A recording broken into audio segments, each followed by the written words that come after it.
asato ma sadgamaya tamaso ma jyotirgamaya mrityurma amritam gamaya.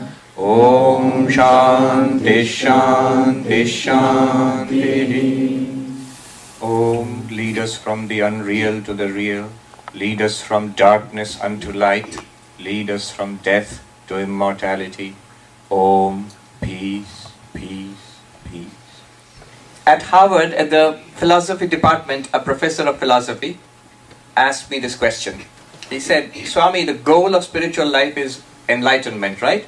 Moksha, nirvana, salvation, whatever you call it, God realization. But that's so rare. So very few people, don't you agree that so very few people in any generation will get it? So if it's that rare, only very few will ever get it, then why start that at all? Why do such a thing? Which chances of success are so low? What answer will you give if somebody asks you this question? So I gave him two answers.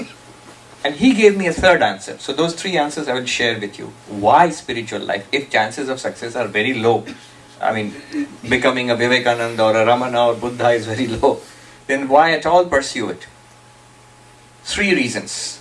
The answers which I gave were, first, everybody will get enlightenment. Because our real nature is Brahman, is that absolute.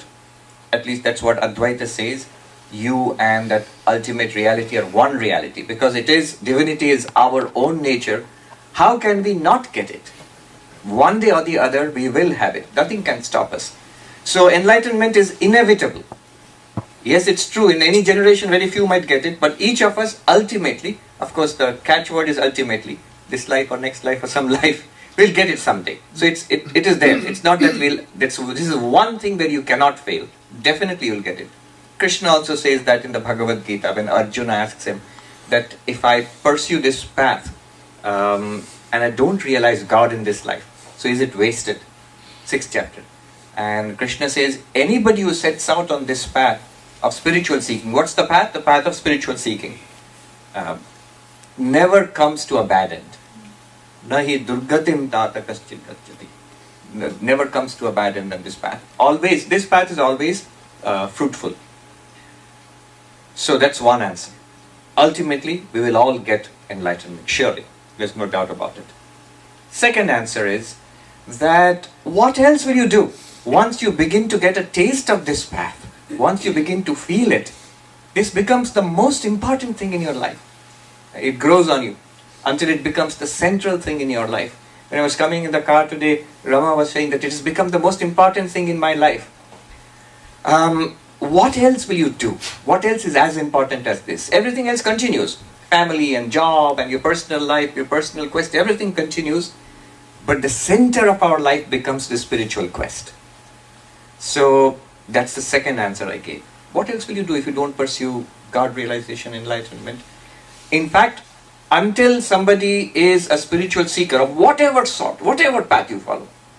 I'm not saying that self-enquiry, which we'll talk about today, is the only path. No, there are other paths too. But in some path, you are on this journey.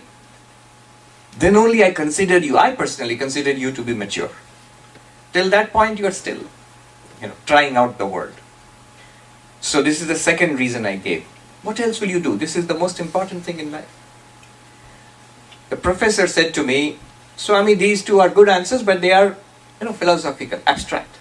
I'll give you a third answer. Why one should pursue the spiritual life. And he gave a beautiful answer, which I'll share with you. Third reason, why should you be spiritual? Why should you follow this path?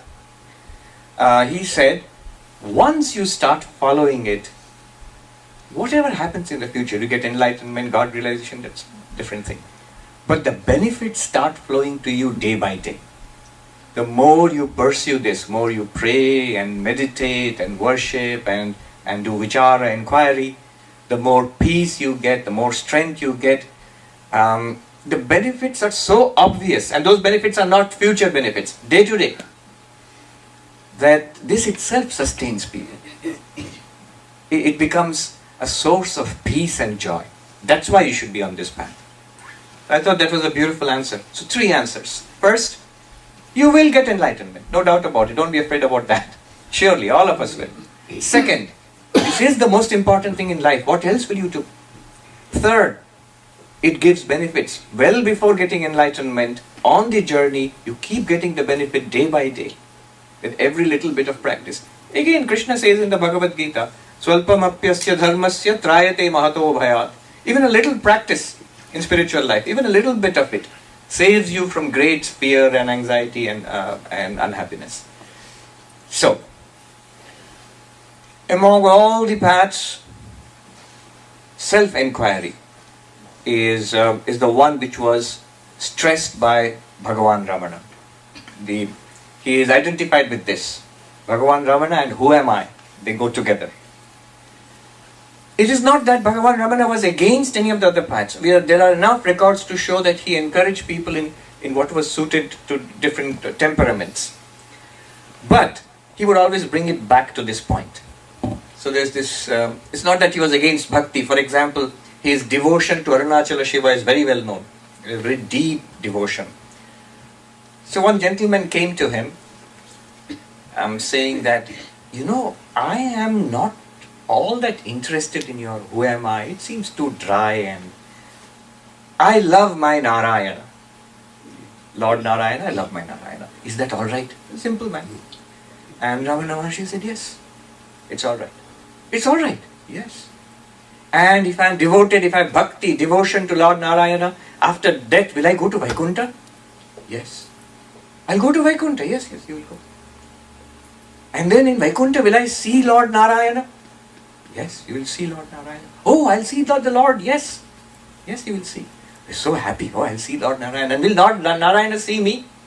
Yes, he will see you. Oh, the Lord will look at me. Yes. And will the Lord Narayana say something to me?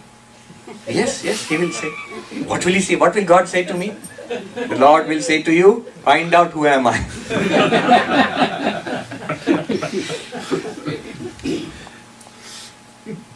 This inquiry. This is the direct path to the realization of our identity. In Advaita Vedanta, the goal is to realize who we are, and the answer, not to keep you in any uncertainty, the answer is Aham Brahmasmi, I am Brahman, I am the Absolute. If we would know the truth about ourselves, we would know the truth about God also. So this is a specific path. It is also known as Jnana Yoga, the path of knowledge. One should, this is not directly related to the talk, but just to understand what we are talking about, it's good to understand what we are not talking about. So, how is this path different from other paths? So, one way religion is understood is as faith, belief in God.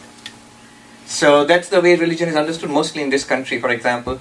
So, Christianity, Islam, Judaism, they are paths of faith where you are asked to believe in God. And then the path starts for you. And it's a valid path, it's a true path, but it starts with faith, with belief in God. Unless, if one starts with the very question, does God exist? If you're starting out with Christopher Hitchens or Richard Dawkins, then the path of bhakti cannot begin for you. So for a skeptical mind, inquiring mind, rational mind, a bit difficult at first. Then comes another path. Why am I saying all this? To distinguish the path of self-enquiry from these paths. Then comes another path, which is the path of yoga. The path of yoga says not belief. Patanjali comes to you and says, look, here are the techniques of Raja Yoga or Patanjali Yoga. Sit in this way, breathe in this way, focus your mind in this way, withdraw from the external world in this way, and concentrate. You will get certain extraordinary mystical experiences which will prove to you the claims of religion. That I am not the body and mind, I am this witness consciousness. Yes, you can actually experience it. As Vivekananda said, if I have an immortal soul, I must feel it. If God exists, I must see God. The path of experience. Again, we're not going to talk about that. I'm just pointing it out to distinguish. To get extraordinary mystical experiences. And we find this in the lives of the great saints and mystics, that they had a direct, extraordinary experience of divinity. So Sri Ramakrishna had the vision of Kali, for example, and different kinds of mystic absorption called samadhi have been nicely catalogued and classified in the Yoga Sutras. So what is this path? It's not about belief. It's about practicing certain things and getting certain extraordinary experiences. Experiences which we don't have yet, but we will have if you practice. Often people confuse this path with the path of knowledge. Path of yoga and path of jnana are often confused because they are in some ways similar, close together, they are allies. But the path of the problem with the path of bhakti, is skepticism. If you listen to a few lectures by Christopher Hitchens and Richard Dawkins and Sam Harris, then you will lose all faith in religion. The problem with the path of yoga is, first of all, these experiences, true, you can experience it, but they are extraordinarily difficult to get. And they are rare and subtle. And even if you get it, your neuroscientist, some of you may be neurologists, you will say that it doesn't prove anything. Just a little tumor in your brain or something like that is happening. That's why you're getting these experiences. That doesn't prove that you are a bodiless soul or something like that. It's open to criticism. There is this third path now, what we're going to talk about, the path of self-enquiry, which is not a path of believing in something, which is not even a path of looking for extraordinary experiences. See, if I tell you, you can experience God, you can see God, like Sri Ramakrishna told Narendranath Datta, which made him Swami Vivekananda, can I see God? And Sri Ramakrishna says, yes, I have seen God, and you too can see God. So it's a very convincing argument, very convincing pull, a call. But the only thing is, yes, you can see God, but what lies between you and that vision of God? It's a long, arduous, strenuous process of discipline and sadhana. The path of self-enquiry is different. It does not demand that you believe in something. Nothing. It does not, in fact, it's just the opposite. You must not believe, you must question. You have to inquire here. It's like going to a class, say you're going to a physics class and the teacher is teaching you something and says, do you get it? And if the student says, no, but I believe you. You are a good person. I'm sure you're telling us the truth. The teacher will be exasperated. It's not supposed to be believed. You're supposed to understand what I'm saying. Similarly, in the path of self-enquiry is a path of understanding and inquiry. What about experience? Subtle point, worth thinking about. The experiences that yoga talks about are extraordinary experiences. So when Sri Ramakrishna has a vision of Kali, that's certainly an extraordinary experience. And note that only he is having it. All the people in the room around are not having it. They are in awe of what's going on, but they are not actually seeing what he is seeing. So those are extraordinary experiences, not available to everybody. Second, what the path of self-enquiry does is, it takes up our available experiences, what we all have right now, and makes an inquiry into that. Self-enquiry is an inquiry into our experience of the self right now. Who is not experiencing waking and dreaming and sleeping? All of us experience. Samadhi, some may and most may not. But waking, dreaming, deep sleep, everybody experiences. Then you can follow the path of self-enquiry. Who does not have the experience of subject and object? I am the subject and I am experiencing objects. Who does not have this? This is the basic structure of all epistemology, of all experience. Everybody has it. Then you can follow the path of self-enquiry. So, Ramana Maharshi made it very simple. Somebody came and asked, because in Advaita Vedanta, when you enter the path, they will first hit you with a list of qualifications, more difficult than getting into Harvard University. Sadhan Chatushtai Sampanno Pramata Adhikari, we used to memorize when we were studying Vedanta. Pramata means the knower. The knower who is qualified by the fourfold qualifications is qualified for Vedanta. What are the fourfold qualifications? Viveka, a discernment between the eternal and the non-eternal. Vairagya, a dispassion for the non-eternal. Gone, everything is gone there. Everything is non-eternal, so Vairagya for everything. So, then the third one, Shamadhamadi Shat Sampatti, sixfold treasures. Shama, the calmness of mind. Damaha, control of the senses. Uparati, withdrawal from external, too much external engagement. Samadhana, focus on your Vedantic inquiry. Then Titiksha, a spiritual toughness. Come what may, I shall follow through on my spiritual quest without deviation. and Shraddha, deep faith that what the scriptures and the texts are telling me is true until I realize it, a kind of working faith. And then finally, mumukshutvam, intense desire to be enlightened. When you look at this list, I'm not qualified. I took so much trouble to come here, but you're telling me that I'm not qualified. So this poor man, he comes to Ramana Maharshi and he asks, Maharshi, am I qualified for self-enquiry? Who am I? Am I qualified for this? And Ramana Maharshi said, did you say I? Who am I? I. Am I qualified? Did you say I? Yes. Then you're qualified. If you have an I, then you can inquire into the I. Of course you're qualified. Everybody is qualified for self-enquiry. It is the most direct path and the highest of all paths. Alright, I've advertised it enough. Now, time for me to deliver. I've promised so many things that it's based on our experience, it's based on enquiry, it's a direct path, it's open to everybody. Let's see. And it's very attractive when you hear the promise. Promise is that it's immediate. Oh, compared to 30 years of meditation, immediate, very good. Sign me up.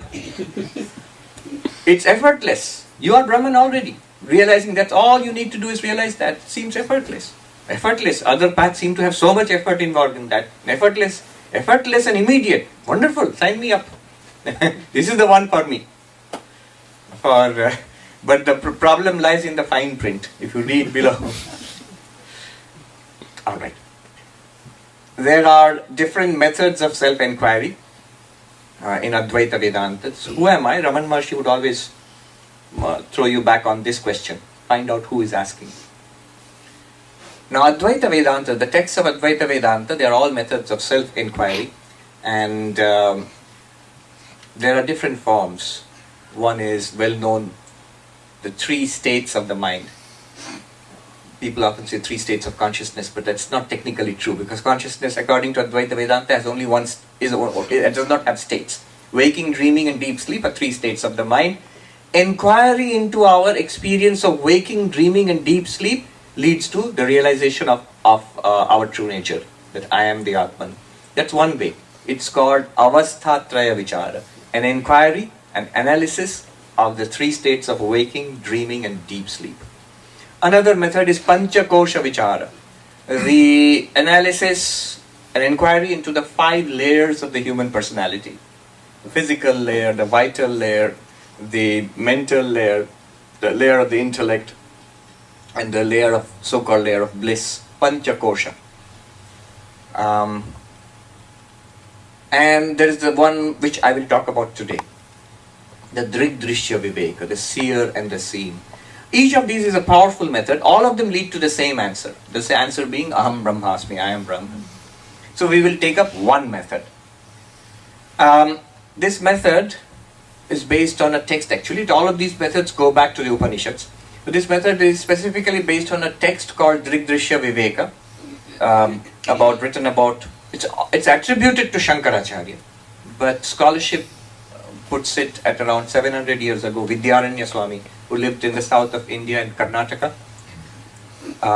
It's a short text, Drigdrishya Viveka, and we will take up only the first verse. You'll see the first verse itself is such a bombshell, stunning. It leads you directly to enlightenment, the first verse itself.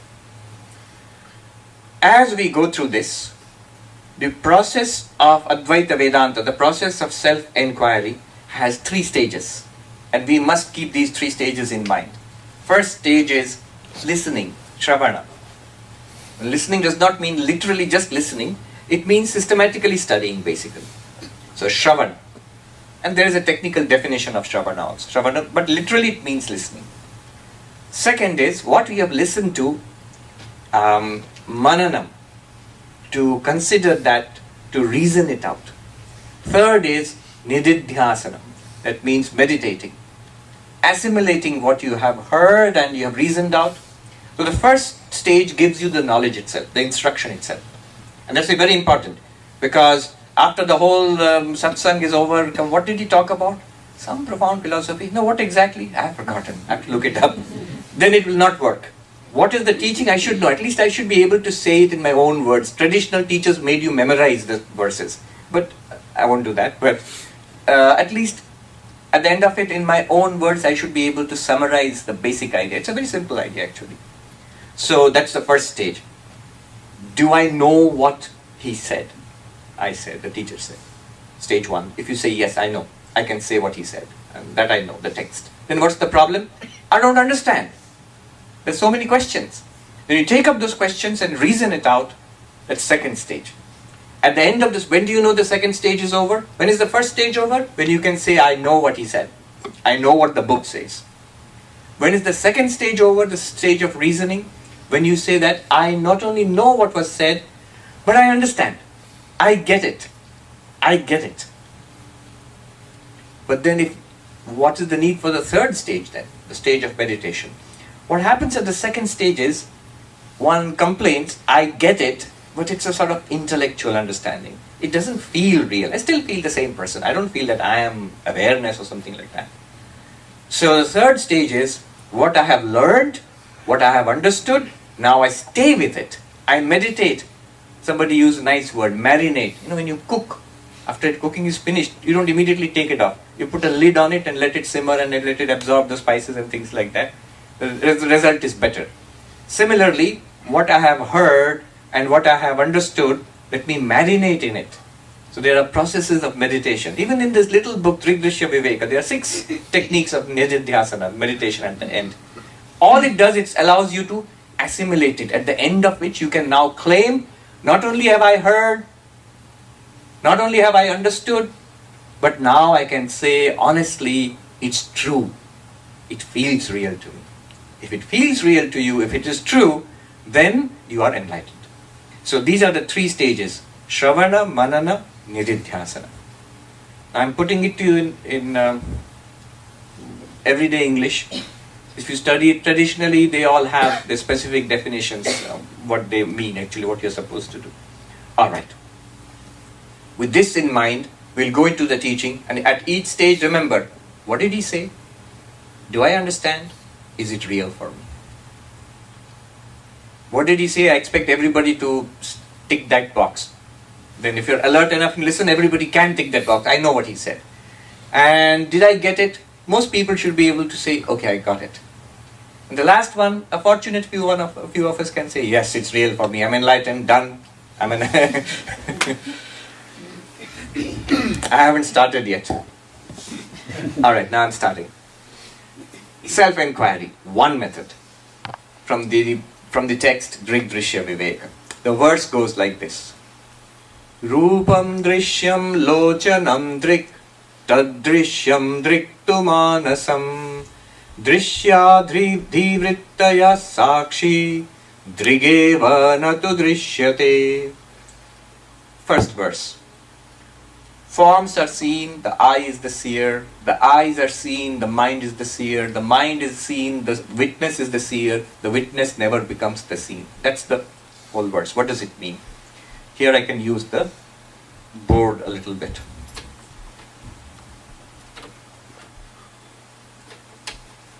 So here we have the seer and the seen. Can you see? Seer and the seen.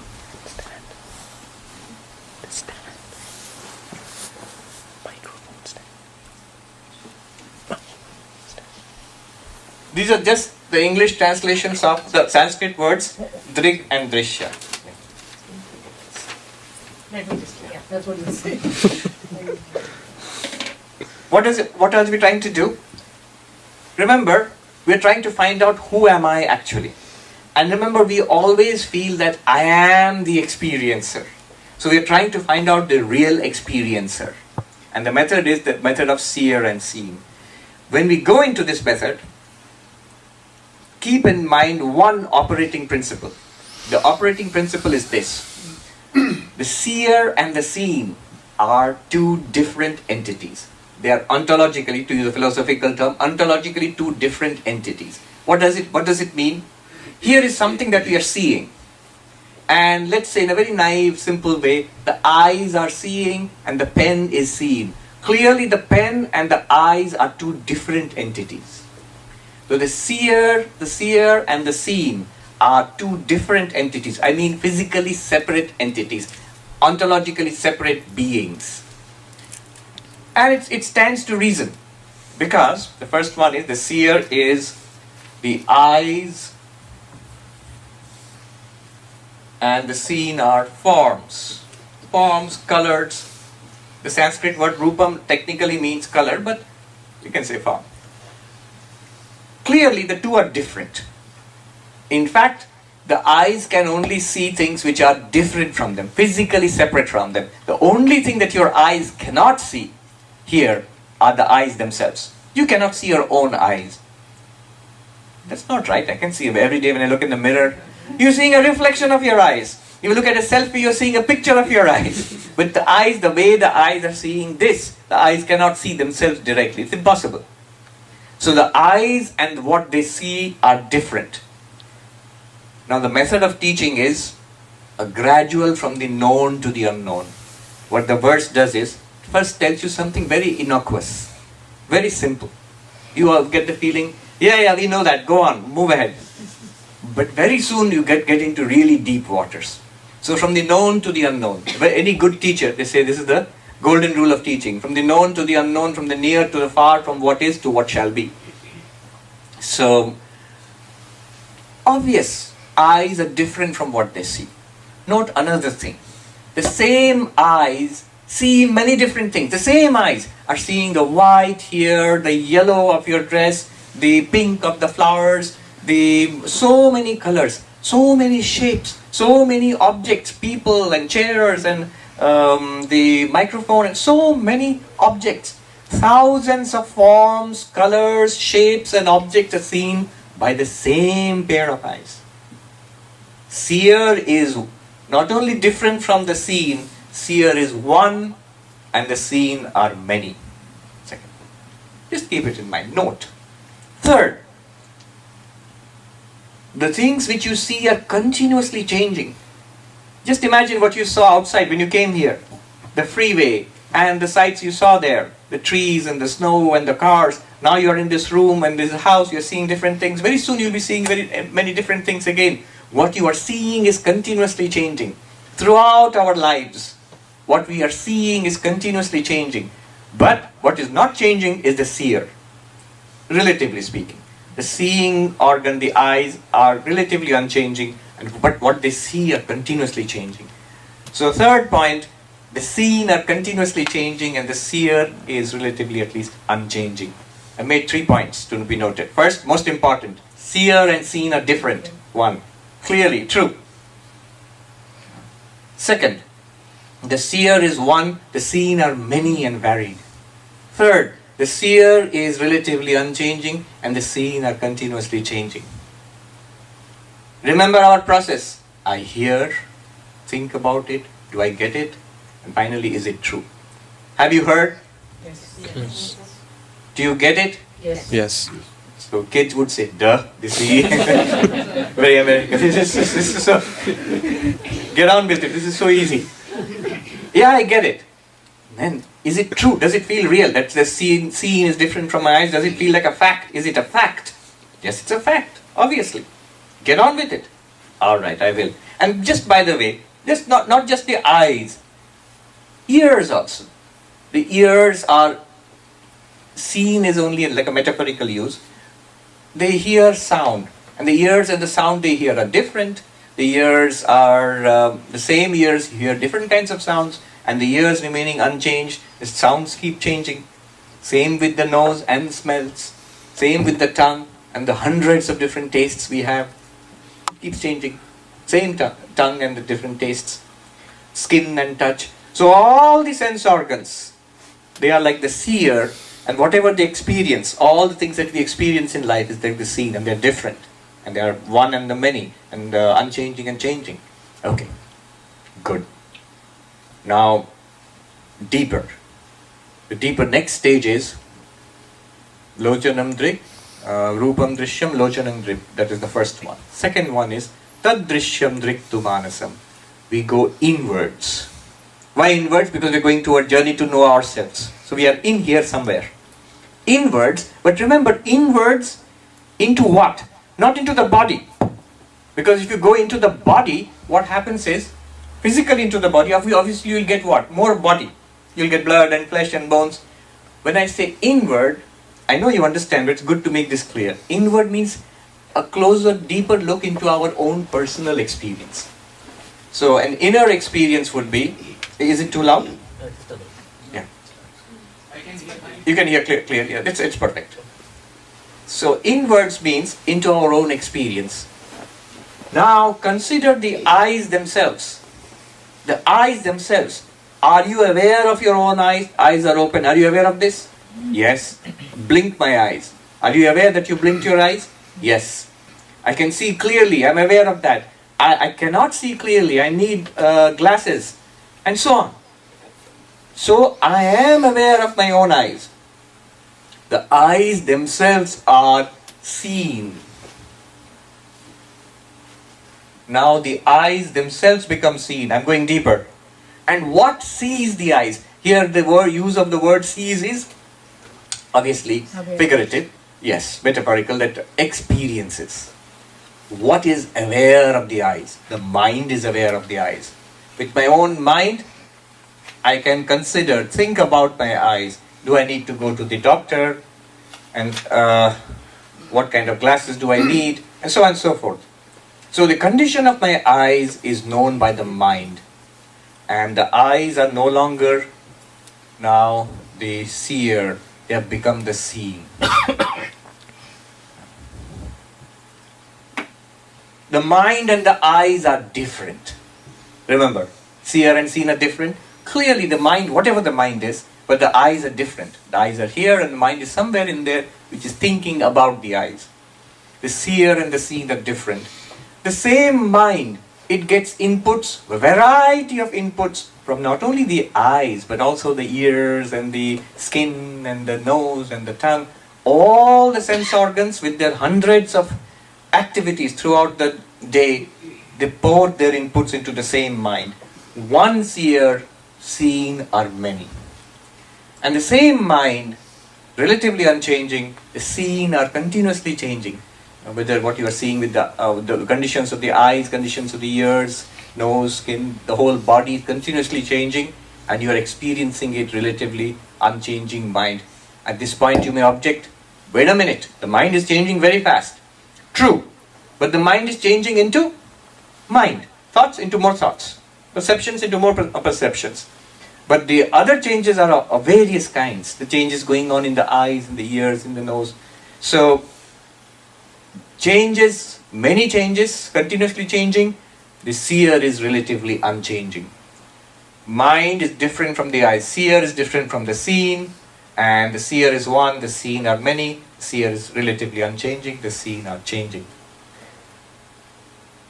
The mind itself, let's go deeper. At this point, always ask 3 questions. Did I hear it? Yes, hopefully. Yes. Do I get it? Do I understand it? Yes. Yes. Still pretty simple. And is it a fact? Is it true? Is it real? Yeah, it's real. You don't seem convinced? It's actually reporting a kind of phenomenological, psychological experience which we all have when we consider our own body and sense organs. Let's go deeper. Let's go deeper. Always check with your experience. If you develop the habit of checking with your experience, stage 1, what is the teaching? Stage 2, do I get it? Stage 3, is it real for me? If you keep checking like that, at one point you will say that I hear what you said but I don't get it. Then the question of reasoning and question and answer and thinking it out comes. At one point you will say that I got it, but it doesn't feel real. It seems kind of theoretical, kind of abstract. That's when you need to stop and stay with what you have understood until it feels, yes, it's real, it's true. So this was the second stage. Let's go deeper. Drishyadhivrittaya sakshi. The mind becomes the seen. And the seer, let's just call the seer the witness. Why witness? Because it experiences the mind. I mean, it's just a name that you can give. Sakshi is just a name. What does this mean? The thoughts in our minds, ideas, memories, desires, feelings, all of this, are we aware of it or not? Yes, we are. I am happy. Do I know that I am happy? Of course. Who else knows that I am happy except me? So a thought comes up in my mind, I want this. A thought comes up, I don't like that. Am I aware of it? Yes. I am aware of my own thoughts. What's going on in my own mind, I'm aware of it. If I am aware of it, then the mind becomes the seeing, and there must be some seer. There must be some seer of this seeing. We just don't think in this way, but if there is something being seen, then there must be something seeing. And by our operating principle, the seer and the seen must be different. So the seer of the mind, which I am, is different from the mind. Just as the mind is different from the eyes, and the eyes are different from the forms, similarly this witness, Sakshi, must be different from the mind. Did you hear what I just said? Yes. Do I get it? Yes. No. Some are saying yes, some are saying no. And a few brave souls might say, it's true, I've realized it. If it's true for you, then it's done. You have taken, it's still the first step, but still a very important step in the road to realization, enlightenment.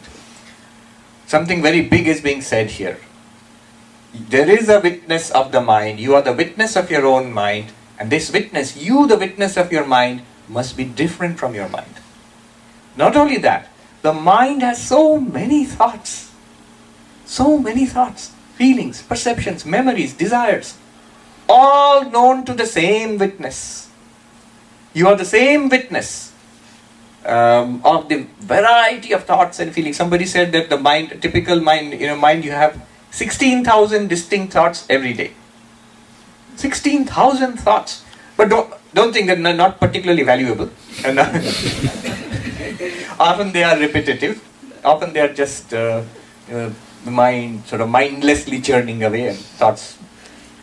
But they are distinct. So 16,000 and you the witness, one. Same witness lights up. 16,000 is a witness of 16,000 different thoughts, feelings, emotions, perceptions flooding the mind. And the mind changes very fast. Thoughts come and go. Just imagine this one day, from the morning till now, how many times bored and excited and peaceful and annoyed and eager and tired. How many times in one day, just from morning till now? How much the mind changes. Yet it's the same witness, unchanged witness, which witnessed the bored mind and the sleepy mind, which witnessed the excited mind and the awake mind, which witnessed the desiring mind and the satisfied mind. Same unchanged witness. So, putting things together, the witness is different from the mind, the witness is one, and the thoughts in the mind are many, the witness is unchanging, and the mind is changing very fast. There's a story I like about this, which I often tell at this point. Somebody went to a monk in the Himalayas and asked this question that, the Swami, he asked the Swami, Swami, I'm very unhappy. I'm miserable. In Hindi actually it works very nicely. मैं बहुत दुखी हूँ. I'm miserable.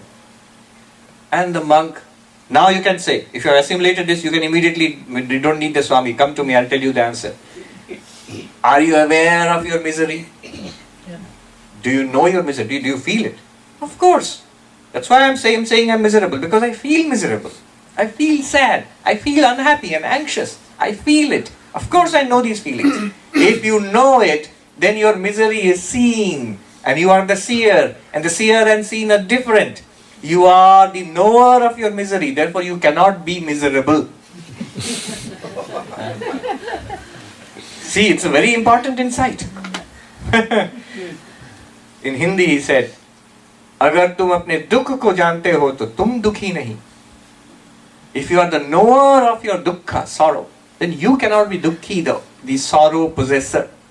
Because the seer and the seen are different. And it's true. If you think about it, it's an object. Just as this is an object different from your eyes, the flash of pain and misery and unhappiness in the mind is an object different from you, the experiencer of your mind. I'll repeat that. You, the witness, to whom the thoughts of your mind arise and disappear, like motes of dust in a beam of sunlight. Just to make it clear, you are not the motes of dust, you are the beam of sunlight. The thoughts, feelings, emotions are like the motes of dust floating around. When we were kids, we learned Brownian motion. They're floating around you can see in the morning a beam of sunlight, tiny little dots of. They're like that, thoughts, feelings, emotions. The light is not involved with that. It just illumines all of that. Similarly, you, the awareness. Somebody questioned a monk once. And you are playing with words. There is a feeling of sorrow and there is a feeling of happiness. And the Swami said, which one are you? If you were miserable, then if you are the same person, you would see, I am miserable. If you take it as an identity statement, then you should be miserable all the time. Because if you stop being miserable, then you are not the same person. I is equal to miserable. Then the miserable has gone. Then that I also must have changed. But I say, same I, miserable. Same I, happy. Then logically, misery and happiness are not stuck to you.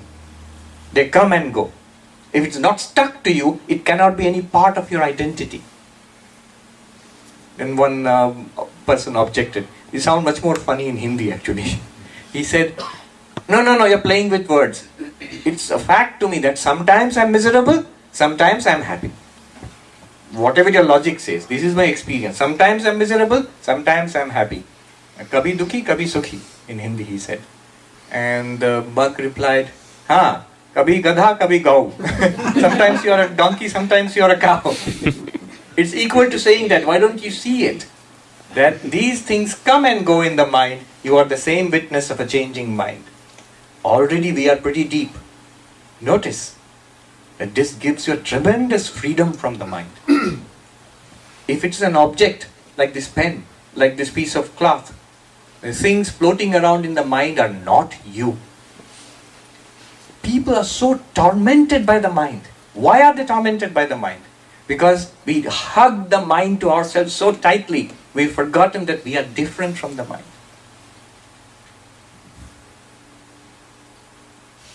There's this poet, very famous young poet, Sylvia Plath.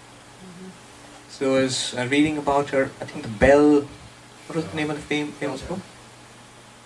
Does anybody remember? The Bell Jar, I think. She killed herself. One of the last poems she wrote, it's so, she is sitting beneath a fruit tree, and she is thinking about the things there, the prunes on the tree. Basically, she's thinking about her life. What could I be in life? Should I be an explorer? Should I be a mother? Should I be a poet, an author, famous for her work throughout the world? Or raise a family with beautiful children? Or go out and be an explorer in Africa? And he says, I sit like this beneath the tree of life until the leaves, the fruits, they dry and fall off the branches, and the leaves wither and curl up and die, and nothing is left. So like opportunities in life, when they passed me by and it's gone. I was just reading that thinking, no wonder she killed herself. Very sensitive soul, it's a deeply sensitive soul. But why? It's tormented by the mind. But you are not the mind. You can have the most sensitive and beautiful mind, and another story, the beautiful mind, the mathematician at Princeton, Nash, yes? Tormented by the mind. It's very interesting. There's a book and a movie also about it.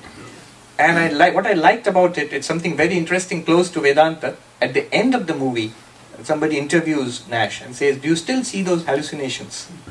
He says, yes. Are you seeing them now? Yes. And the interviewer gets nervous, looks. Then how do you handle it? Because he has stopped taking medicines. Because in those days, medicines were very poor crude. Nowadays they're much more sophisticated. But he stopped taking. So he's seeing the hallucinations again. He says, I tell my mind that they are not real. Though you are seeing them, though they seem real to you, they are not real. So he has developed an ability to make a little gap between himself and what the mind is presenting to him.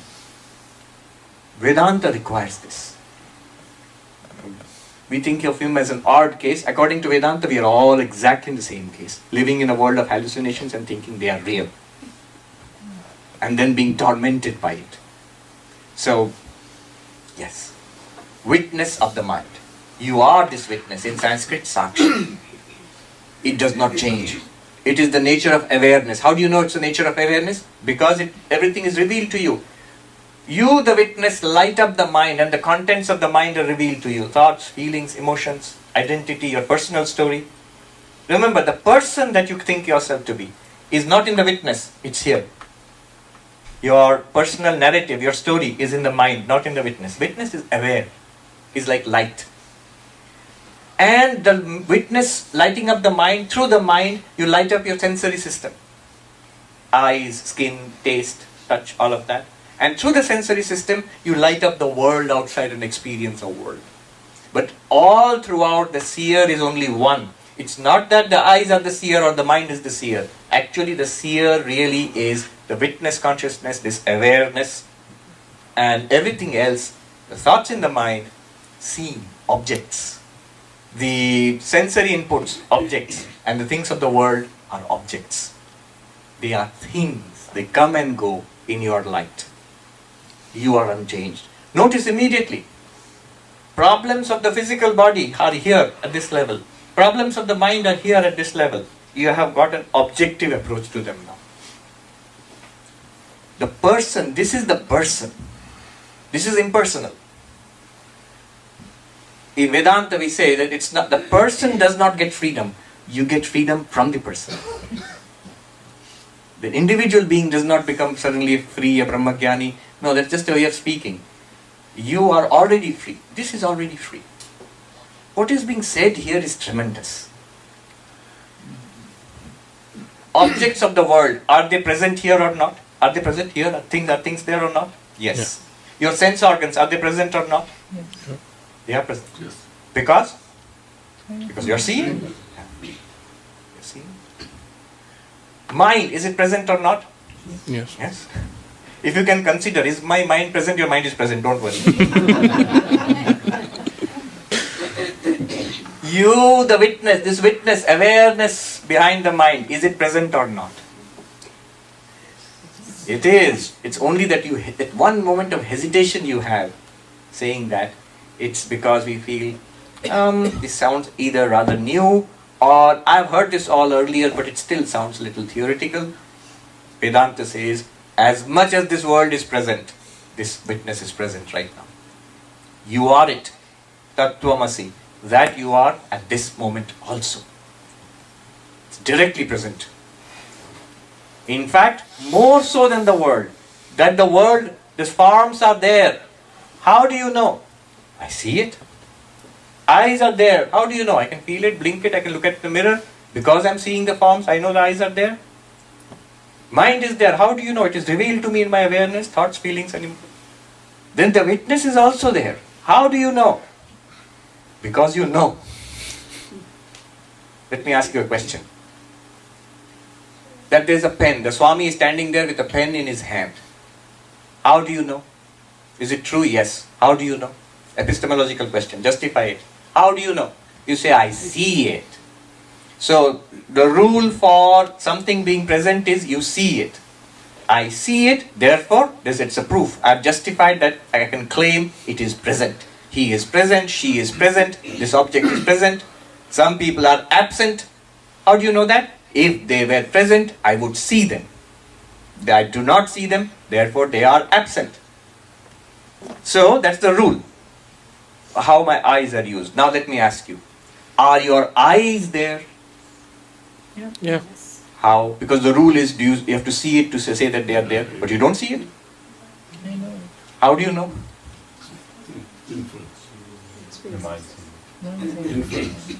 Inference, mind sees it. Direct answer in Advaita Vedanta is just because you see those things, your eyes must be present. When there's a photograph, a group photo, you can see all those people. Is the photographer present or not? Yes. Not that there is a photographer is in the group, but because there is a photo, nowadays of course selfie you can take, but because there is a photograph, the very fact of the photograph testifies to the photographer being present. Similarly, the very fact that you see these things testifies not only to the fact that these things are present, but more so to the fact that your eyes are present and open and functioning. The very fact that I see shows me that eyes are there, even though I cannot see my eyes directly. Hold on to that. The very fact that you experience what? Anything is the testimony to the fact that you are awareness. Unless I were awareness, I would not be having these first-person experiences. The experience of seeing, hearing, smelling, tasting, touching, thinking, speaking, desiring, remembering, forgetting. All of these are first-person experiences, direct experiences, what philosophers call qualia. I'm so glad that we are living at this time. This question is coming up in a big way in consciousness studies now. If you Google it, they call it the hard problem of consciousness. And there is something called the set of easy problems of consciousness. There is something called the hard problem of consciousness. Some of the top minds in the world today, at Harvard, at NYU, David Chalmers is there who coined the term hard problem of consciousness. How are we having first-person experiences? That's the question. And so there are a lot of discussion going on there. So, I am the witness of all experiences. I am that unchanged awareness. Death, level of body. Disease, level of prana. I am the witness of the living body, I am the witness of the dying body, and I guarantee you, you will be the witness of the death also. You do not die. You do not die with the death of the body. You are not born with the birth of the body. You do not go away with the falling asleep of the mind. You are the witness of the mind in waking state. You are the witness of the mind in dreams. You are the witness of the mind resolved in the darkness of deep sleep. And you are the witness of the mind awaking from deep sleep again. You are the witness, unchanged witness of the mind restless. You are the unchanged witness of the mind deep in calm meditation. Now just think about it. You the witness, when the mind was restless, isn't it that to you it appeared a restless mind? Whom did it appear to? You experienced the restless mind, right? When the mind is deep and calm, sometimes in meditation it is calm, and sometimes in contemplation it is calm. Who noticed the calm mind? You. You the witness of the restless mind. You the witness of the calm mind. Are you restless or calm? You are unchanging. You are calm, but not the calm which can be disturbed. The Bible, Jesus says, peace that passeth understanding. It is not just the peace of the mind. It's the peace that passeth understanding is something beyond the mind. In the Mandukya Upanishad, the witness consciousness is called Shantam. Shantam Shivam Chaturtham Manyante. So there's 7th mantra of Mandukya Upanishad. The very nature of your real self is, it's not that it is peaceful. It is peace itself. Peace itself is your name. Shantam. It's a peace which cannot be disturbed. The mind can be disturbed. And the mind can be made peaceful. One more point. This witness, immediate temptation is, oh, the Swami is telling us to practice being the witness of the mind. Don't do that. Big problem. That's just the mind trying to be the witness. Remember, this witness has no beginning, no end. If it is there, it's there right now. Whether you know it or not, the witness is witness right now. Awareness is the witness right now. If you know it, good for you. If you don't know it, samsara. But it's still there. The mind can practice being a witness. It's a kind of meditation technique. But that kind of practicing being the witness has one characteristic. It begins and ends. When you try to do it, it's there. When you stop doing it, you again become involved. That's the mind playing at being the witness. It's never really the witness. It's a good practice, but that's not what Vedanta is talking about.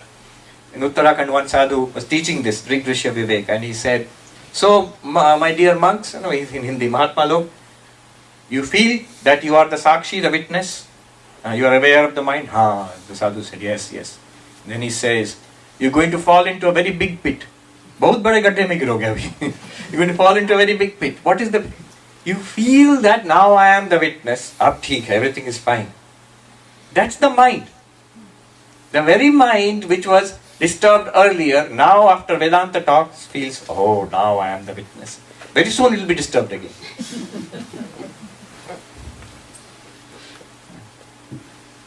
So, the witness, that man who went to the Swami and said, the Swami told him that you are not sorrowful, you are not miserable, you are the witness of the sorrow.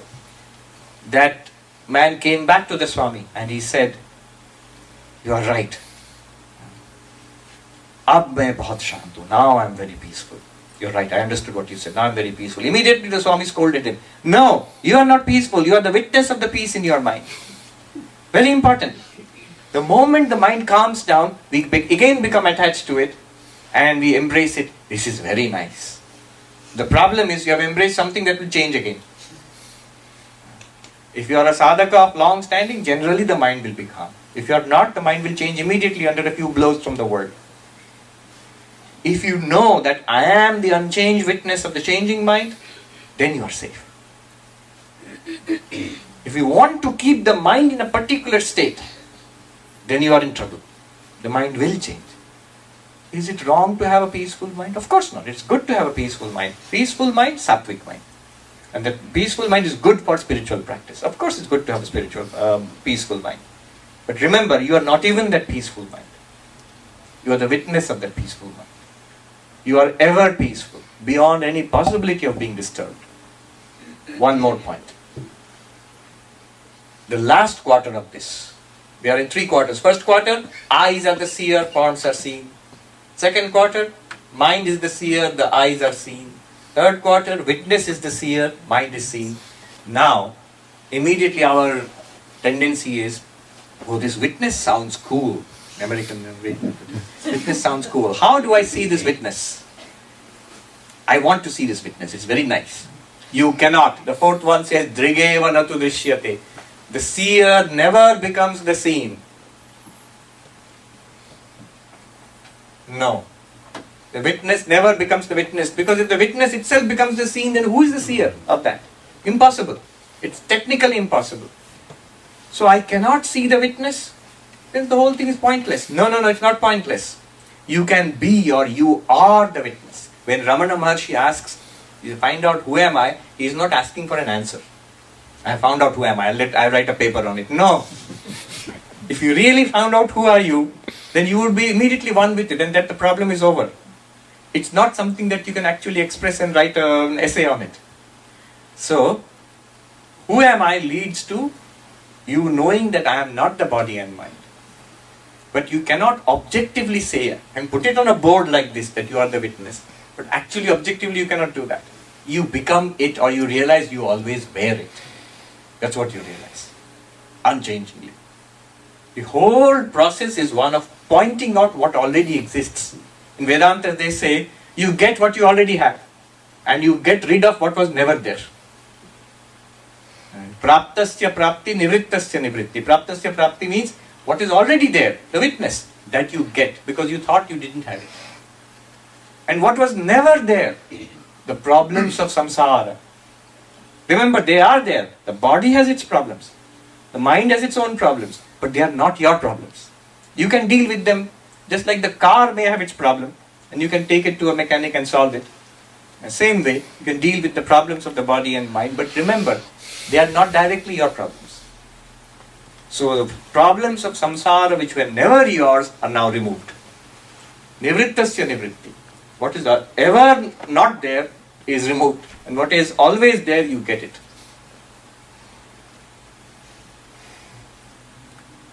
Drigeva natu drishyate. This, what kind of spirituality is this? This is not a journey in time and space. That I will go to some place that is more spiritual. So theistic religions promise after this life there will be heaven. There's a place called heaven. But here we are not saying this. This witness is right here. Wherever you go, there it is. Witness is ever present. All the time, everywhere. This is another kind of promise that after, say after death you will see God. Notice the word after, it's a time word. Before, after. Not now, then. Not here, there. But Vedanta says it's not here and there, it's not now and then, it's everywhere and all the time.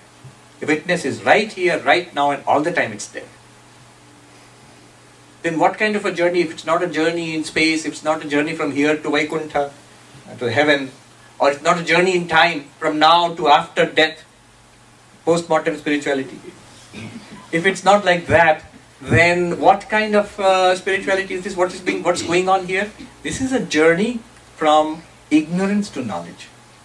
From not knowing, not realizing, to knowing or realizing our true nature. We begin to understand what we always were. We just didn't know it. Sri Ramakrishna gives the example of a washerman who found a diamond. He didn't know it was a diamond. And in India they scrub the clothes. So he said it's good for scrubbing. So he started scrubbing the clothes. That's how he used it. Then one day he thought, it looks like a strange stone. Let me ask my friend the vegetable seller. He's more wise than me. So he showed it to the vegetable seller. The vegetable seller said, this is a nice stone. I'll give you 10 rupees for it. And then luckily the washerman held on to it. He said, let me ask my friend the jeweler who is more wise. He goes to the jeweler and asks, what is this? Oh, this is the biggest diamond I've ever seen. I'll give you 1,000,000 rupees for it. And the washerman's, all his needs were removed. His poverty was removed. He always had the diamond. The diamond is this. We always have it. All our problems can be removed if we know it for what it is. But we are like that man used it for scrubbing clothes. We are using it for desiring, hating, being miserable. Same consciousness. Without awareness, you can't be miserable. I am in great anxiety. Do you feel it? No, I don't feel it. It's impossible. I am in great delight. Do you feel it? No, I don't feel it. If you don't feel it, how can you be in great delight? Awareness is necessary for all happiness and misery. So it's always there. But we color it with this samsara and we say, I am miserable, I am unhappy, I am a small little creature of flesh and blood. I am fated to birth and death. No. You are the witness. In your light, all of this is happening. Okay. I'm almost done. This is half of Advaita Vedanta. The other half I just state and leave it at that. And we'll have a little bit of Q&A, I think, so that we can talk a little bit. Remember, this is not non-duality. There's still duality here. Do you see? Here is one and here's the rest. Multiplicity is still here. You are the witness and here is everything else. Everything else that appears to you in your awareness. So multiplicity is still there. Earlier, my identity stopped at this skin. I am up to this skin and everything outside this skin is not me. Now all that we have accomplished is we have driven it deeper inside. Even this skin and this body and flesh and blood are outside me. Even my thoughts are outside me. I am the separate witness. This is what we have accomplished. But this is not non-duality. This is the stage of the great philosophy of Sankhya. Prakriti Purusha Viveka. The distinction between nature and consciousness. And you might be amazed, some of the latest theories which are being propounded for consciousness, panpsychism, that consciousness is the fundamental reality of the universe. Almost exactly what Kapila was suggesting thousands of years ago. Prakriti and Purusha, nature and consciousness, two principles. That's what we have said here so far. But one more point remains, the second part where you get non-duality. Because Ramana's approach was non-duality, Advaita. Ask yourself now, what is the relationship between you, the witness consciousness, and all of this that you experience? What's the relationship between consciousness and matter? Consciousness and matter, what's the relationship? One approach, 4 approaches, let's say. There are more, but let's say basically 4 approaches. One approach, matter creates consciousness. And that's the materialist, reductionist approach. Most of modern mainstream science is like that. That here is this material universe, and in that there are these tiny material things called living bodies, And in some of the living bodies, there are extraordinarily sophisticated nervous systems and brains, all matter. And they somehow generate consciousness. The operative word is somehow. If you say how, they'll say somehow. No, tell me how. I have had this discussion. So they say, well, there is something called promissory materialism. What is promissory materialism? It will give you a materialistic interpretation of consciousness, but I'm promising it will happen 40 years later. Give us time. No, they mean it seriously. Many things we could not explain earlier, now we are able to explain. Powerful argument. I'll show you how to deal with these arguments. One of them, who is a biologist and also a philosopher at City University in New York, CUNY, he said, look, at one time, life was not properly understood. And people used to say 100 years back, life will remain an eternal mystery, God's mystery. How much you study, you will not be able to understand life. But now we understand the processes which constitute life, what you call life, like an umbrella term. The processes are understood down to the molecular level, almost, in many cases. So it just took time. Better technology, more research, we have understood. Similarly, Swami, give us time, 40 years, we will understand consciousness in terms of brain processes only. None of your witness consciousness or anything like that. Only brain. Now what is the defect in this? I'll tell you what. From a Vedantic perspective, this answer is wrong. There's a fundamental mistake in this answer already. Mistake is this. Anything that you experience is an object, right? That's what we are talking about. Life, is it experienced or not? It is. It's an object. On which side will it lie, seer or seeing? Seeing, on this side, firmly. In Vedantic terms, it's the pranamaya kosha. It is something, it's an object. Object to what? To consciousness. You are aware of life. For example, an experiment. Breathe in and breathe out. Were you aware of the breathing in and the breathing out? You better be. The whole mindfulness industry depends on this. You are aware of the breathing in and you are aware of the breathing out. What Vedanta takes away from this is, notice, you were aware of the breathing in and you were aware of the breathing out. The breathing in and breathing out were not aware of you. What was your experience? I am aware of the breath. Is your experience that the breath is aware of you? Is the breath saying, hello, I'm going into your nose now, and then hello, I'm coming out, tata? No. The breath is not aware of you. You are aware of the breath. This is a very simple way of putting it. When you can do it much more sophisticated in your labs and in your scientific experiments, when you are aware of the processes of life. Processes of life are not aware of you. Therefore, prana is in the objective realm. It's something seen. And when you say, now we have understood life, all you have done is explain something at a higher order objective process in terms of lower order objective processes. That's entirely possible. Why won't you be able to do that? Vedanta has no objection to that. Vedanta never said you'll never be able to understand prana. Prana is objective. Prana is in the realm of Prakriti, or in the realm of nature.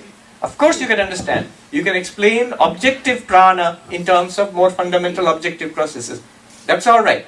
But when you equate it with consciousness, which is on the other side of the equation, and you say, your claim is now, I'll be able to explain this in terms of this. No, you're making a category mistake. You're saying that I'll be able to deconstruct the subject into the object. No.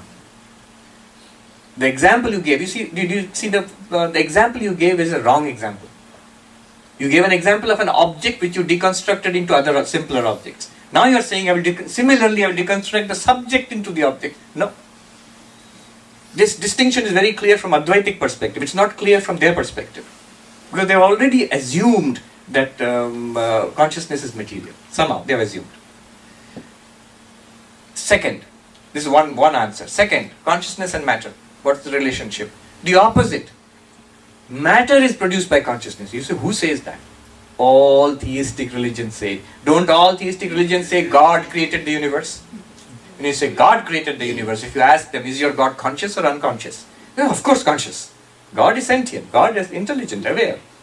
So consciousness created matter. That's the second approach.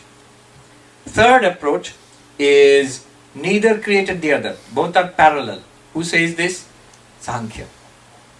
The Sankhya philosophy, Yoga philosophy, Patanjali. Consciousness and matter, Purusha and Prakriti, are parallel realities. They are fundamental, one cannot be reduced to the other, they interact with each other. In fact, at present, David Chalmers and some others, the panpsychists, 2 or 3 of them are there.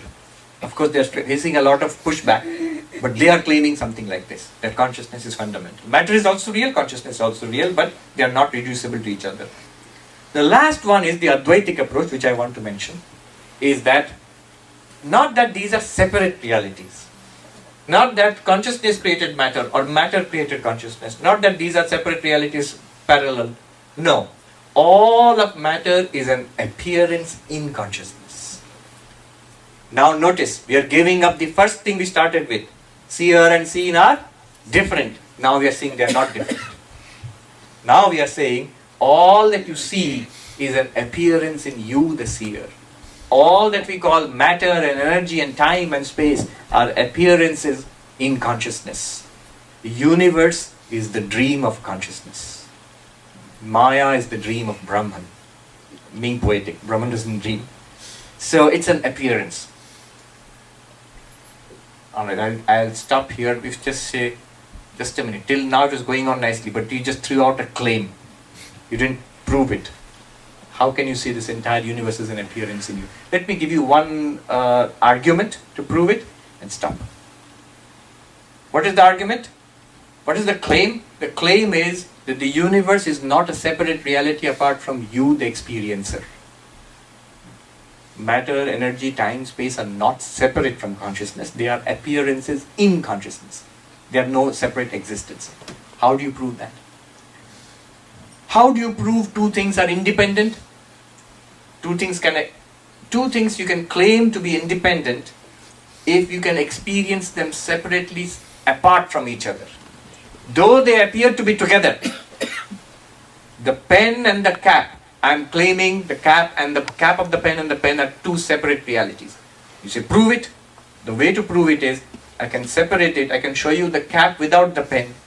I can show you the pen without the cap. Then you will say, oh, they are two. Though they may appear to go together, but they're actually two units, separate. And each can exist without the other. Then only you can claim that they are separate, independent units. Can you do the same for consciousness and its object? Can you do the same for consciousness and matter? You cannot. Can you experience matter or anything apart from consciousness? Never. To experience something, you need consciousness. It's not so easy. Just think about it. Whatever you have experienced in life, the very word experience has consciousness built into it. You might say it's a trick answer because consciousness is built into it. I have this retired physicist in our ashram, Bill. He is 95 years old and he always has this doubt. People told me, don't worry Swami, he's been asking this question since before you were born. So, Swami, you say everything appears in awareness, but suppose in this room we put that camera. He uses this very example. Suppose we put that camera and it records the room. Now we all go out of the room. No conscious being is in the room. And we come back again and look at the recording. The room will still be here. So the room existed apart from consciousness. Nobody saw it. Without our seeing it, the room existed. Then an old argument against idealism. But here is the Vedantic answer. I said, Bill, the room, us, camera, the room apart from us, camera operating in the empty room, and we coming back into the room and checking the recording of the camera, all of this is happening in your consciousness. Should I repeat that? All of this whole experiment which you did, where did it happen? I have proven things can exist apart from consciousness. Who has proven and where? I, Bill, in my awareness, I have proven it. Shankaracharya says, Yaeva tasya nirakarta tasyeva atmasa. The one who denies this consciousness, it's the very self of that one who is denying it. You cannot deny it without you being aware. How can you deny it how can you deny awareness without being aware? This is the one thing which cannot be denied. I will not push my case further. I say that speaker should finish before the patience of the audience is finished. All right. Let me do a peace chant, then we do a couple of Q&A. Om Shanti Shanti Shanti Hari Om Tat Sat. You can just ask, raise your hand and ask a question. We will make it fast and sharp. Yes, at the back. The question is, if we are the witness, why is it so hard to be aware of the witness in that state? Yes. If we are the witness, why is it so hard to be aware that we are the witness? And you added all the time. Yes. We are the witness all the time. Why is it so difficult to be aware that we are the witness all the time? Two answers. One, at a preliminary level, and second, at a deeper level. First answer is, the reason it's difficult to be aware of the witness is, notice the way we are accustomed to being aware of anything is by objectifying it. So when you say, I want to be aware of something, what do I want? It's something I should be able to see it or hear it or smell it. No, I don't mean that. I should at least be able to think it. That's also an object. We are accustomed to, the only way we are accustomed to knowing all throughout is by making a thing an object. And this is the fourth quarter of this verse says, it is not an object, it can never be objectified. It's right here. It's closer to you than anything else. It is you. But you can't put it out here and see it as an object. And that's what we are trying to do. Yeah. To realize what you are and then drop that trying is enlightenment. Let me repeat that. To realize that I am this awareness and then drop that trying to objectify it is enlightenment. If you right now drop the trying to objectify it, then you have dropped the pursuit itself. But after understanding it, after getting clarity, then you drop this wrong approach of trying to objectify it. I want to see my awareness. The last quarter, what we discovered, it's not possible. It's not possible. Second, the deeper answer is this. If you get it, it's magical. You are either enlightened or very close to enlightenment. This very question, notice. How can I be aware that I am awareness all the time? Who is asking this? Is awareness asking this or the mind is asking it? Mind is asking it. It's why do I say, you can be awareness? No. It's the mind which feels that after a good talk, after a good meditation, after when I am calm, I begin to understand this. Who begins to understand? The mind. And when I get involved in samsara in the world, I lose it completely. Who loses it? The mind. The mind which is understanding it and is centered in calmness, and the mind which has lost it and is muddled up in samsara, both are lit up by you, the same awareness, completely undisturbed. The objective, the direct answer to your question is this. The objective is not to remain aware that you are awareness all the time. No. The objective is to realize that you are nothing other than awareness. That you are, your name is Surya. So that you don't always think that, do you ever ask the question, how can I always remember that I am Surya? You don't ask that. Why? Is it because you're always thinking, I'm Surya, don't disturb me, I might forget I'm Surya. No, you don't think that. You're so confident that my Surya identity is available to me at an instant's notice. Although that identity is artificial, it was given to you by parents when you were a child. Our identity as awareness is absolutely natural, unshakable. It's always there. All that you have to realize is this idea that I am not awareness, that I need to know myself as awareness, that idea should be erased. But careful, not directly, then the whole spiritual life stops.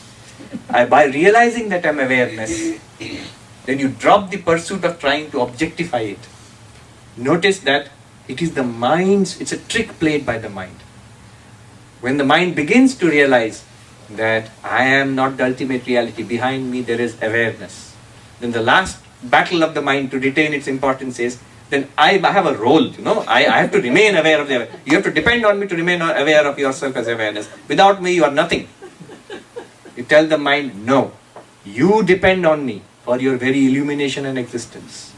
Didn't you hear what the Swami said? You are a dream in me, the awareness. You have no existence apart from me. I don't depend upon you. That's the answer. Yes, at the back. The path towards the I, it is something separated from your regular practice of Hinduism. They go hand in hand, or there is something two separate paths? Well, from Advaita Vedanta, the path towards, first part was the path towards. I find it not. See, have you noticed, this is very impersonal. It does not insist that you have to believe in Hinduism. It does not even insist that you have to be religious.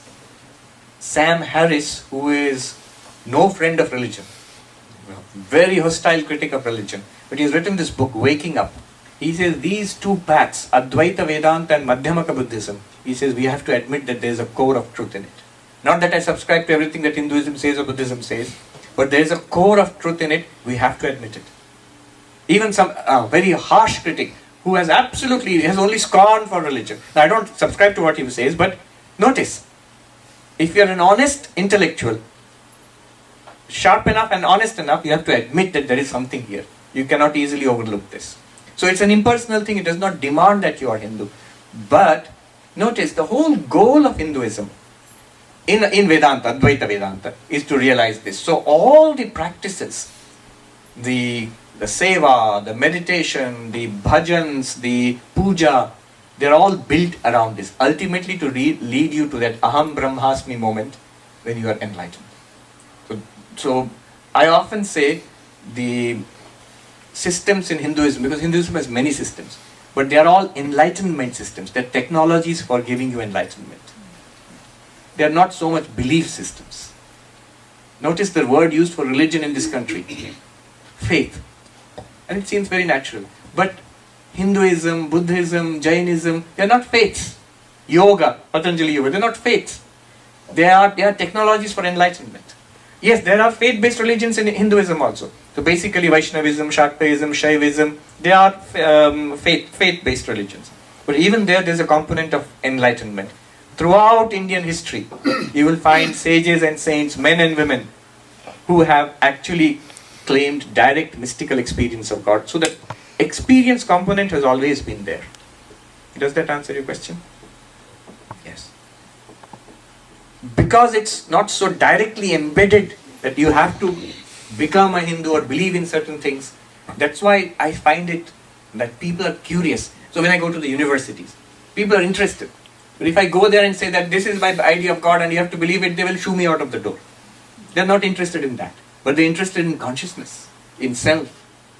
They're interested in that. Very interested, in fact. More and more so. Yes. Swamiji, Buddha was an enlightened person. Yes. But he practiced compassion. Yes. So compassion comes from the mind. Yes. And according to what you're saying, if you are aware of that awareness, you sort of become inert. No, you everything. don't. No, you don't. You don't. You don't. What will happen is, so the question is, does life go on? Of course it does. Whenever you have such questions, just look at persons you consider to be enlightened. So the enlightened person may not be directly involved in activities in the world like Bhagavan Ramana, but he's there as a blessing to everybody. See, he's not directly involved in starting schools and colleges, but today, 21st century, sitting in the United States, we are gathered in his name. So it's not that he has no effect on society, tremendous effect. Or some are dynamic. There are many sages and saints who are directly involved. They do much more work than us. Vivekananda, for example. Tremendous activity. He's the one who brought all these Eastern religions to the West. 1893 World Parliament of Religions. The Vedanta Societies, 125 years ago, he started them. He was giving a talk on Vedanta. What is Vedanta philosophy? At Harvard University, 1896. That building is still there. And Harvard University Philosophy Club of Harvard University published it as a booklet, Swami Vivekananda. And I found in their old records, visit by a Hindu monk, 1896. And then he went back to India and started the whole Ramakrishna Sangha and all. So tremendous work is done. How? When you realize you are this, does your mind and your eyes and the forms in the world, do they disappear? They're still there. activity goes on, then you can actually work much better. When you are identified with one person, work is under a lot of threat. I'm getting old, I'm lonely, I have so few resources, and one day I shall die. So much fear and uneasiness and anxiety is there about oneself and one's surroundings. Of course, love and compassion is also there for others, but it's a mixture. When you realize you are beyond fear, you are immortal, you are this consciousness which can never die, then let this one life, as long as this body lives, I don't want anything back from the world. Then you take the position of the giver, that I can only give to the world. The tremendous activity is possible at this level. Consciousness itself is there. See, notice, right now you are consciousness itself, according to this. Are you able to do your work? I certainly hope so, I am able to do it. After you realize that you are consciousness, why should you not be able to do your work? Still continue. Psychologically, you will be in a much better position. You will be at peace. You have no demands from the world, you are fulfilled. You have no fear from the world. You are immortal, what can hurt you? So, then only the compassion of the Buddha comes. The compassion and enlightenment, they go together. Our motto in the Ramakrishna order is Atmano Mokshartham Jagat Hitaya Cha. Swami Vivekananda gave this motto. For your own enlightenment and for the welfare of the world. See, the two go together. Yes. Swamiji, I was reminded of a quote from Ramana when you were talking about the lifting of ignorance and the revelation of knowledge. He spoke about the difference between dhyana, meditation of the mind to make it calm, and jnana, which is realization of one's nature, in the following way. He said, dhyana is like coaxing a wild bull to calm down by using force. But jnana is like coaxing the same wild bull by waving a sheaf of grass. Okay, it's a nice way of putting it. Yes, it's actually easier to meditate when you think of yourself in this whole paradigm changes of who am I. Then after that, calming the mind is easier. That's the Upanishadic way. Alright, last question. Last question. So, consciousness is witness, Yes, and everything else is appearances. is appearances. There is only one consciousness. Yes. So that means all of us have the same consciousness Or we are the same consciousness in Yes. all. in all. Yes. So, why are we going through this process of appearances? So all these are standard questions. When you begin to understand these questions will start popping up. Why are we going through these appearances? The straight answer would be because as consciousness, because you can. It's possible for you. There are many answers to this. But one interesting thing is, are we all one consciousness? How many consciousnesses are there? The first impression might be, there are many bodies, there are many minds. So behind each body and mind, there might be a separate consciousness. But I just said there's only one consciousness. In the Gita, Sri Krishna says, 13th chapter, Kshetragyam chapi mam vidhi sarva kshetreshu bharata. Know me alone to be the consciousness, one consciousness in all these bodies and minds. Literally, the field and the knower of the field. We can easily understand now. Seen and seer. Field is the seen and the knower of the field. Kshetra and kshetragya in Sanskrit. Knower of the field is the seer. How many fields are there? So many bodies and minds. How many knowers of the field? You might feel many, but Krishna says only one. And that one knower of the field in all the fields is the Vedantic conception of God. So that's why when you say, I am Brahman, I am one with God in that sense. Not I as a person. I as a person am different from all persons. Okay. Now the question is, if I am this pure consciousness, why are we going through all of this? Big question. There are different answers. Let me rattle through a few favorite ones of mine. Standard answer in Advaita Vedanta will be Maya. Maya is your power which projects you, the consciousness, in all these forms. And makes you appear as an individual. What's your name? Monica, who is now going through her individual path in life. All of us appear to be individuals which we are not.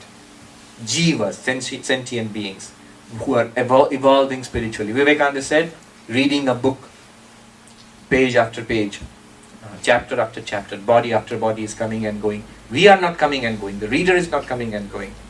We are reading the book of nature. That's one answer. See what appeals to you. I'm giving you the different options. The second one is, the second question is, second approach I take is, have you seen the Matrix movie? Mhm. So it's a thing I came up with when I saw the Matrix movie. There's a glitch in the Matrix.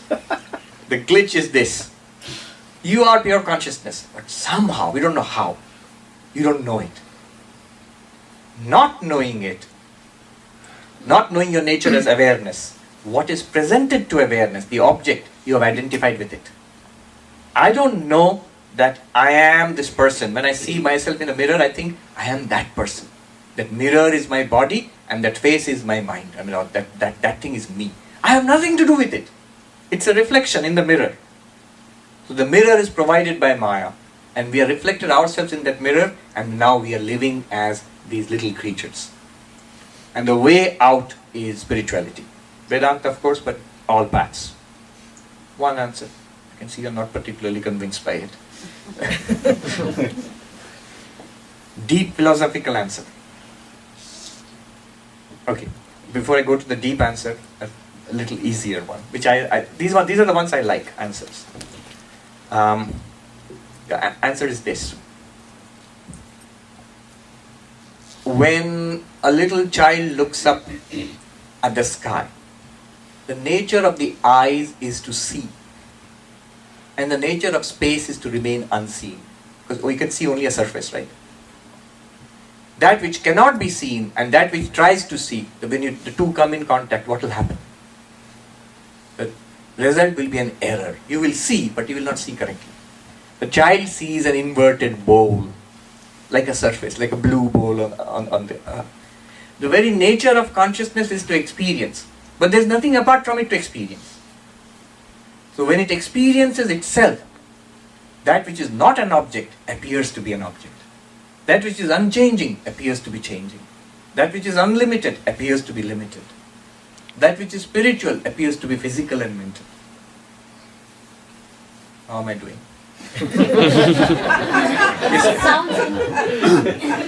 So, it's the very nature. Let me make it even more simple. This question can be put in another way. Why is there anything at all? If I am pure consciousness, non-objective, why are these objects there at all? Physical object, body, mind, all of these. Why are they there at all? Two options are possible. Either things can be there or they cannot be there. Or they may not be there. Either something is there or nothing is there. Two options. Look at your experience. You have both. In your waking and dreaming, you have objects. In your deep sleep, you have nothing. Both are possible and both you are experiencing. In fact, I would ask the question, if nothing was there, why isn't something there? That I could have asked. Of course, nobody would be there to ask. Notice, there are two possibilities. You are asked the question, why are we going through it? The option is, we need not go through it. That's what happens in your deep sleep. You don't go through it. And that's what happens in your waking. You go through it. Both options are available to you. Or on the cosmic scale, Srishti, Sthiti, Pralaya. Why is there anything? Because God created this universe. Need not have. Yes, God destroys this universe. There's nothing there. Both are possible. In philosophical language, manifest and unmanifest. Avyakta, vyakta. These are the two states of Prakriti. They are manifested as a multifarious universe or nothing else. Just blank. Still no? Okay. My last try. Last but one. The last serious try. Vivekananda says this, the question itself is wrong. Why? What did you ask? Why are we experiencing all this? Why are we going through these experiences, you asked? And the answer given by Advaita will be Maya, because Maya projects all of this. But you may ask, why Maya? Ultimately, Maya also is, according to you, not the ultimate reality. Only this witness consciousness is the ultimate reality. Why is Maya projecting all of this, if you ask? Then Vivekananda says the question itself is wrong. It took me a long time to find out why. Because you can, like a little kid, obstinate kid, you can still ask, why is the question wrong? Who is asking the question? But you can ask. But still I'm asking. So who are you? That might be there, but I'm asking the question. If you say question is wrong, I can still ask like an obstinate child, why is the question wrong?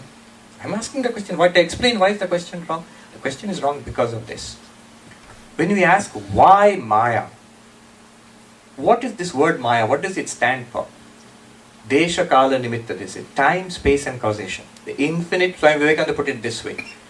This universe is the wreckage of the infinite on the shores of time, space and causation. Unbroken oneness of the pure subject appears as this broken objectivity of the universe because of time, space and causation. Even Kant said something like this, Immanuel Kant, that we are perceiving that which cannot be known directly through the categories of perception, time, space and causation.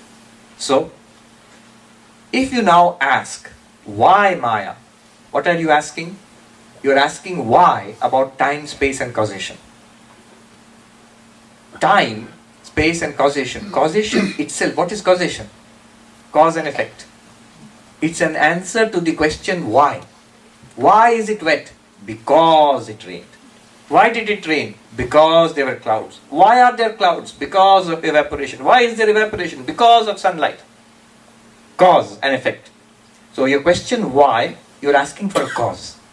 When you ask why are we experiencing, what would satisfy you if I gave you a cause? But you cannot ask for a cause of causation. It's only when causation has started then cause and effect takes effect. Before Maya starts, you can't ask why. It's like asking, time is also within Maya. Suppose you ask what was there before time. The question is wrong because the moment you use the word before, you've already accepted time. Before and after are time words. If you ask what is outside space, the question is wrong because when you say outside and inside, you've already accepted space. If you ask why Maya, question itself is wrong because you've already accepted Maya. Why is causation, cause and effect. So, therefore the question itself is wrong if you ask why are we experiencing? Because you're asking a question about causation. You're asking for the cause of causation. Did this make more logical sense? Little more logical. Yes. The last attempt. One of the Swamis in our West Coast, he said long ago, the same question. He said, on this side of enlightenment, we have the questions and no answers. On that side of enlightenment, they have the answer, no question. Notice, it never seemed to bother them, this question. This doesn't bother them. On that note, let us end. Thank you so much.